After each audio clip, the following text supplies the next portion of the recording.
दोस्तों, आज हम ईवी चार्जिंग स्टेशन बिजनेस की बात कर रहे हैं।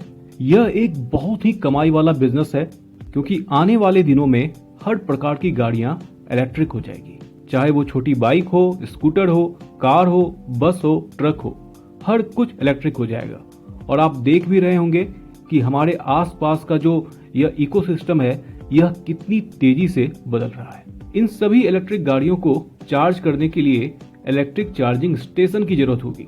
इसीलिए अगर आप यह इलेक्ट्रिक चार्जिंग स्टेशन को एस्टेब्लिश करते हैं, इसको शुरू करते हैं, तो यह एक बहुत ही प्रॉफिटेबल बिजनेस होगा और यह ऐसा बिजनेस होगा जो सालों तक चलेगा और सालों तक आपको कमाई देता रहेगा। दोस्तों, ईवी चार्जिंग स्टेशन के ऊपर यह मेरा दूसरा वीडियो है। मैंने पहला वीडियो 11 महीने पहले बनाया था और उस वीडियो में मैंने कहा था कि अगर आप यह बिजनेस स्टार्ट करने के लिए सोच रहे हैं तो अभी थोड़ा इंतजार कीजिए, क्योंकि अभी गवर्नमेंट के जो गाइडलाइन है उसमें ज्यादा क्लियरिटी नहीं आई है। लेकिन अब इस बिजनेस को लेके एक बहुत ही बड़ा गाइडलाइन आया है भारत सरकार के द्वारा और उसी गाइडलाइन को मैं आपसे शेयर करने वाला हूं आज के वीडियो में। और आज के वीडियो में मैं ये भी बताऊंगा कि इस बिजनेस को आप कैसे स्टार्ट कर सकते हैं, इसमें किन किन प्रकार के लाइसेंस की जरूरत होगी, इन्वेस्टमेंट कितना होगा, आपको प्रॉफिट कितना होगा, बिल्कुल पूरा प्रोजेक्ट रिपोर्ट मैं आपके साथ शेयर करूंगा। तो चलिए शुरुआत करते हैं अच्छी खबर से। अच्छी खबर यह है कि मोटर व्हीकल एक्ट 2022 में एक नया अपडेट आया है। तो इसकी सबसे इंपॉर्टेंट चीज जो दी हुई है वह है पॉइंट नंबर 8, जो कि है फ्लीट कंपोजिशन एंड कन्वर्सन।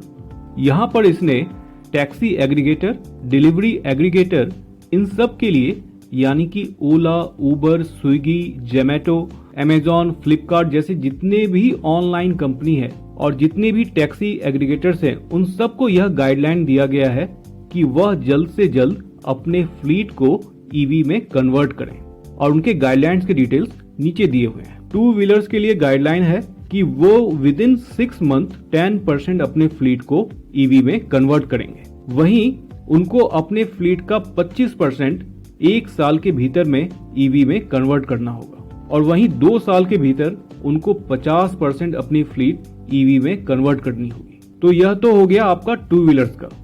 अब 4 व्हीलर्स में हम देखते हैं। 4 व्हीलर्स में यह कहा गया है कि 6 महीने के भीतर उन सबको अपने फ्लीट के 5% गाड़ियों को ईवी में कन्वर्ट करना होगा। वहीं 1 साल के भीतर उनको 15% अपनी गाड़ियों को ईवी में कन्वर्ट करना होगा। वहीं 2 साल के भीतर उनको 25% अपनी गाड़ियों को ईवी में कन्वर्ट करना होगा। यह आदेश ओला, उबर, जोमैटो, स्विगी, अमेजॉन, फ्लिपकार्ट जैसे सभी तरह के ई कॉमर्स कंपनी पे लागू होता है जो कोई भी कार या 2 व्हीलर्स या 3 व्हीलर्स अपने बिजनेस में यूज करता है। तो देखिए ये एक कितनी बड़ी बिजनेस अपॉर्चुनिटी क्रिएट हो रही है। जैसे ही यह गाड़ियां ईवी में कन्वर्ट होना शुरू होगी, उन सभी गाड़ियों के लिए चार्जिंग स्टेशंस की जरूरत होगी और यह एक बहुत ही सही समय है चार्जिंग स्टेशन के बिजनेस में इंटर करने का। तो आइए अब जानते हैं कि हम ईवी चार्जिंग स्टेशन का बिजनेस कैसे शुरू कर सकते हैं। बेसिक रिक्वायरमेंट्स, इसमें सबसे अच्छी बात यह है कि इसको स्टार्ट करने के लिए आपको किसी प्रकार की कोई गवर्नमेंट लाइसेंस की जरूरत नहीं पड़ती है, मगर आपको डिस्कॉम से चार्जिंग स्टेशन का क्लियरेंस लेना जरूरी है। इसे ऑपरेट करने के लिए डिस्कॉम ये चेक करता है कि आपके सारे इक्विपमेंट सही से काम कर रहे हैं कि नहीं और सेफ्टी मानक सही हैं कि नहीं। इसके लिए डिस्कॉम एक इलेक्ट्रिक इंस्पेक्टर या कोई रिप्रेजेंटेटिव को आपके यहाँ भेजता है सारी चीजों को चेक करने के लिए। गवर्नमेंट का दूसरा रूल ये कहता है कि आपका चार्जिंग स्टेशन की दूरी किसी और चार्जिंग स्टेशन से कम 3 किलोमीटर की होनी चाहिए। यहाँ पर कोई मिनिमम एरिया की रिक्वायरमेंट नहीं है, मतलब आप कितने भी एरिया में ये सेटअप स्टार्ट कर सकते हैं। गवर्नमेंट ने सिर्फ ये कहा है कि गाड़ियों की आवाजाही आराम से होनी चाहिए। अगर हम इंफ्रास्ट्रक्चर की बात करें तो हर चार्जिंग स्टेशन पर मिनिमम 3 फास्ट चार्जर और 2 स्लो या मॉडरेट चार्जर होना चाहिए। फास्ट चार्जर में एक CSS मिनिमम 50 किलोवाट, एक CHAdeMO minimum 50 kilowatt, type 2 AC minimum 22 kilowatt और स्लो में Bharat DC 001 15 kilowatt Bharat AC 001 10 kilowatt की होनी चाहिए। नीचे दिए टेबल में आप इसके वोल्टेज देख सकते हैं और कनेक्टर गन की डिटेल्स भी देख सकते हैं। मतलब फास्ट में सिर्फ एक कनेक्टर गन की जरूरत पड़ती है। कनेक्टर गन बेसिकली डिवाइस होता है जिसको कि हम गाड़ी के चार्जर से प्लग करते हैं चार्ज करने के लिए। नेक्स्ट, हर चार्जिंग स्टेशन पे एक एक्सक्लूसिव ट्रांसफार्मर होना चाहिए। यहाँ पावर ट्रांसमिशन के लिए जो केबल यूज होगी वो 33 से लेकर 11 किलोवाट की होगी।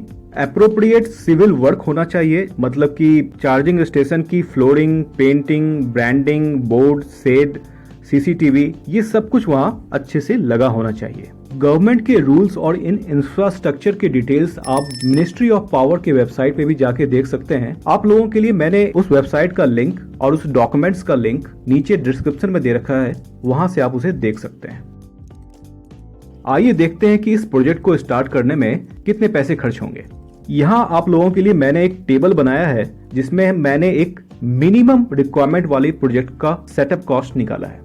As per the government rule वहां 3 फास्ट चार्जिंग होनी चाहिए और 2 स्लो चार्जिंग होनी चाहिए। तो फास्ट चार्जिंग की जो कॉस्ट होती है CSS की 50 किलोवाट की, वो करीब 7.5 लाख की होती है। उतना ही CHAdeMO के 50 वाट की कॉस्ट होती है 7.5 लाख। टाइप 2 AC 22 किलोवाट की जो कॉस्ट आती है वो करीब 1,25,000 आती है। अगर हम स्लो चार्जिंग की बात करें तो भारत DC 001 के 15 किलोवाट की जो कॉस्ट आती है वो करीब 2,40,000 आती है। भारत AC 001 की 3.3 किलोवाट की 3 चार्जिंग गन वाली जो चार्जिंग मशीन आती है उसकी कॉस्ट जो होती है 70,000 होती है। बैटरी स्वैप स्टेशन का मैंने यहाँ पे कोई कॉस्ट नहीं लगाया है क्योंकि यहाँ पे आप सिर्फ बैटरी को गाड़ी से चेंज करते हैं, इसका कोई एडिशनल कॉस्ट नहीं होता है। New electricity connection, transformer, cabling, panel, breakers, energy meter, इन सब का जो कॉस्ट आएगा वो करीब 7.5 लाख आएगा। सिविल वर्क के ऊपर जो कॉस्ट आएगी वो करीब 2.5 लाख आएगी, जिसमें आपकी फ्लोरिंग, ब्रांडिंग, पेंटिंग, शेड, ये सारा कुछ कवर हो जाएगा। यहाँ EVSE मैनेजमेंट सॉफ्टवेयर इंटीग्रेशन की जो कॉस्ट आएगी वो करीब 50,000 रुपए आएगी। अब ये क्या होता है? As per the government rule आपको किसी ऑनलाइन नेटवर्क सर्विस प्रोवाइडर के साथ टाई अप करना होगा for the online booking of charging station slot. So जो कार ऑनर है वो ऑनलाइन अपने ऐप से स्लॉट बुक कर लेंगे, वहां से वो पेमेंट भी कर सकते हैं और आपके यहाँ सीमलेस वो गाड़ी चार्ज कर सकते हैं। तो ये चीज आपको करना ही होगा because it's a government rule. तो इसका वन टाइम जो सेटअप फी है वो है 50,000। CCTV पे जो खर्च आएगा वो आएगा करीब 30,000। सो आपका टोटल जो कैपेक्स हो गया, मतलब टोटल जो आपका सेटअप कॉस्ट हो गया वो करीब 30,15,000 हो गया। तो आपके इन 5 चार्जर वाली EV चार्जिंग स्टेशन की जो पर डे की जो कैपेसिटी है वो 3,240 किलोवाट है। अब हम इस बिजनेस का OPEX देखते हैं, यानी कि आपका ऑपरेटिंग कॉस्ट क्या है डे टू डे में। तो आपको यहाँ 1 स्किल्ड स्टाफ रखना होगा जिसकी महीने की सैलरी 25,000 होगी, तो साल की करीब 3 लाख हो गई। इस साइट को मेंटेन करने के लिए, इसके मेंटेनेंस के लिए एक आपको अनस्किल्ड स्टाफ रखना होगा जिसका कॉस्ट करीब 15,000 पर महीने का आएगा, तो साल का इसका 1,80,000 हो गया। नेटवर्क सर्विस प्रोवाइडर कॉस्ट जो है वो करीब 6,000 हो गई। EVSE मैनेजमेंट सॉफ्टवेयर की जो कमीशन फी होगी वो 10% होगा आपका मार्जिन का। अगर इस सेटअप को लगाने के लिए आपके पास खुद की जमीन है तो बहुत अच्छी बात है, आपको पैसे नहीं लगेंगे। अदरवाइज आपको लीज पे जमीन लेना होगा जिसका एवरेज कॉस्ट करीब 50,000 रुपया पर मंथ आएगा, जो कि डिपेंड करता है place to place, city to city. साल भर की जो एडवर्टाइजिंग की कॉस्ट है वो करीब 30 से 40,000 के बीच में आएगा। तो टोटल जो आपका OPEX हो गया, यानी कि जो आपका ऑपरेशनल कॉस्ट हो गया वो 11,22,000 रुपए हो गए सालाना। चार्जिंग इक्विपमेंट के सेलर की जानकारी के लिए आप इंडिया मार्ट चेक कर सकते हैं। जो कंपनियां EVSE मैनेजमेंट सॉफ्टवेयर प्रोवाइड करती है उन कंपनियों का नाम का लिस्ट मैंने नीचे डिस्क्रिप्शन में दे रखा है, आप उसे वहां से चेक कर सकते हैं। तो आइए देखते हैं कि इस बिजनेस में हमारी कमाई कितनी होती है। कोई भी बिजनेस हमेशा एक समान नहीं चलता, इसलिए अर्निंग के आकलन के लिए हमने 3 तरह का सिनेरियो लिया है, बैड, मॉडरेट एंड गुड, यानी बुरा, मध्यम और अच्छा। तो शुरुआत हम बैड सिनेरियो से करते हैं, जहां हमारी सेल सिर्फ 50% है, यानी टोटल कैपेसिटी का हम सिर्फ 50% सेल करते हैं। तो साल भर की जो हमारी कैपेसिटी है वो है 11,82,600 किलोवाट, जिसमें अगर हम सिर्फ 50% सेल करते हैं तो हमारा जो सेल हो गया 5,91,300 किलोवाट, और अगर हमारा मार्जिन 3 रुपया है इलेक्ट्रिक टैरिफ के ऊपर, तो हमारा साल भर का जो रेवेन्यू है वो है 17,73,900 और जो साल भर का हमारा ऑपेक्स है, ऑपरेटिंग कॉस्ट है, वो है 11,22,000। EVSE मैनेजमेंट सॉफ्टवेयर की जो फी है, जो उसकी ट्रांजैक्शन फी होती है, वो करीब 10% होता है आपके टोटल रेवेन्यू का, तो वो हो गया 1,77,390 रुपीज। तो आपका टोटल जो ऑपरेटिंग कॉस्ट हो गया वो हो गया 12,99,390 रुपीज। तो हमारी जो total earning I before tax, जिसको कि हम एबिटा कहते हैं, वो आया 4,74,510 रुपीज। इस हिसाब से अगर हम चलते हैं तो हम ब्रेक इवन जो होंगे वो करीब 6.5 साल में होंगे। नेक्स्ट हम मॉडरेट सिनेरियो को देखते हैं, यानी मध्यम सिनेरियो को, जहां हमारा सेल जो है वो 75% है, 75%। यहाँ पर हम जो साल भर में टोटल सेल हमारा होता है वो होता है 8,86,950 किलोवाट। जो हमारी रेवेन्यू होती है वो होती है 26,60,850 रुपीज। यहाँ जो हमारा ऑपरेटिंग कॉस्ट है वो है 11,22,000 और हमारा टोटल जो ऑपेक्स आता है, ऑपरेटिंग कॉस्ट आता है, वो आता है 13,88,085 रुपया और जो हमारा एबिटा आता है, जो हमारा अर्निंग आता है, वो आता है 12,72,765 रुपया। इस हिसाब से हम जो ब्रेक इवन होंगे वो करीब 2.5 साल में होंगे। अब हम गुड सिनेरियो को अगर देखें तो यहाँ पे हमारा जो सेल हो रहा है वो करीब 95% हो रहा है, यानी कि टोटल जो हमारी इलेक्ट्रिसिटी की जो प्रोडक्शन है उसका हम 95% सेल कर पा रहे हैं। तो यहाँ पे हमारा साल भर का जो रेवेन्यू है वो है 33,70,410 रुपीज और जो हमारा टोटल अर्निंग आ रहा है वो आ रहा है 19,11,369 रुपीज और इस हिसाब से हम करीब 1.5 साल में ब्रेक इवन हो रहे हैं। ये जो टोटल अर्निंग है हमारी, ये सिर्फ 5 यूनिट से आ रही है, मतलब कि सिर्फ 5 चार्जिंग मशीन से आ रही है, जिसमें कि 3 फास्ट है और 2 स्लो है। जब हम number of charging machine increase करेंगे तो हमारी अर्निंग और भी बढ़ जाएगी। ईवी चार्जिंग स्टेशन को आप किसी मॉल के पार्किंग में लगा सकते हैं, किसी हाउसिंग सोसाइटी के पार्किंग में लगा सकते हैं, किसी IT पार्क या कॉर्पोरेट ऑफिस के पार्किंग में लगा सकते हैं।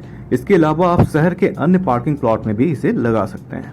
दोस्तों, नए बिजनेस आइडिया पे मेरे और भी वीडियोस हैं, जिसका लिंक मैंने नीचे डिस्क्रिप्शन और ऊपर आई बटन में दे रखा है। इस वीडियो को देखने के बाद आप चाहें तो उसे भी देख सकते हैं। अगर आपको ये वीडियो अच्छी लगी तो वीडियो को लाइक जरूर करें और चैनल को सब्सक्राइब भी करें, ताकि आपको हमारी सारी वीडियो टाइम पे मिलती रहे। मिलते हैं फिर अपने अगले वीडियो में, तब तक के लिए बाय बाय।